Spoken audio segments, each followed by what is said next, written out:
DSP Native Campaign Targeting. In the Targeting tab, you can find all available targeting options. Start with selecting a country or multiple countries for your campaign.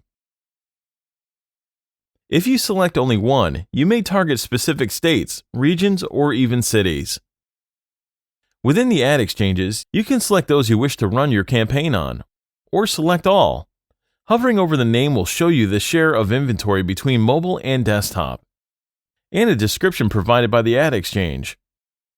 In source type, you may choose to buy traffic from sites or apps or both. The placement control allows you to select your blacklist or whitelist for placements, site domains, and/or app bundle IDs.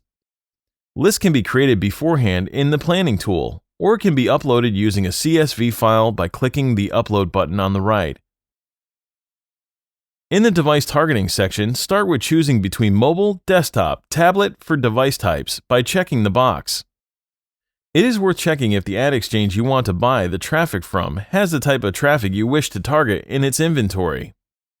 Click on Limit Operating Systems to choose the operating systems of the devices you want to run your campaign on. You can also specify the OS version. Multiple values are accepted. Connection type refers to whether a user is shown an advert when on Wi-Fi or through a mobile carrier. If you want to specify exact mobile carriers that you want to target your ad to, expand the Advanced section. Click on Add Mobile Carriers to find a list of available carriers that are found in the country your campaign is targeting. By selecting IDFA and GAID, you will only bid on requests that include either the Google Android or Apple iOS advertising identifier. This can be used if you need to ensure that a campaign must record user IDs. What's more, you can target specific IP addresses or IP ranges by entering details here. In the Audiences field, you can either include or exclude in a campaign a list of device IDs, which can be added in the DSP tab or uploaded directly within the campaign setup form. Retargeting list creation will allow you to create a retargeting list of device IDs based on the current campaign.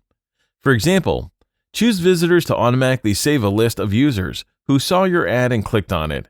This can then be found in the DSP tab and can be added to future campaigns to include or exclude.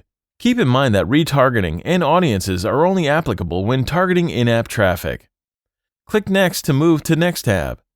To learn more about the last step of your native campaign configuration, watch our next video. Thank you for watching.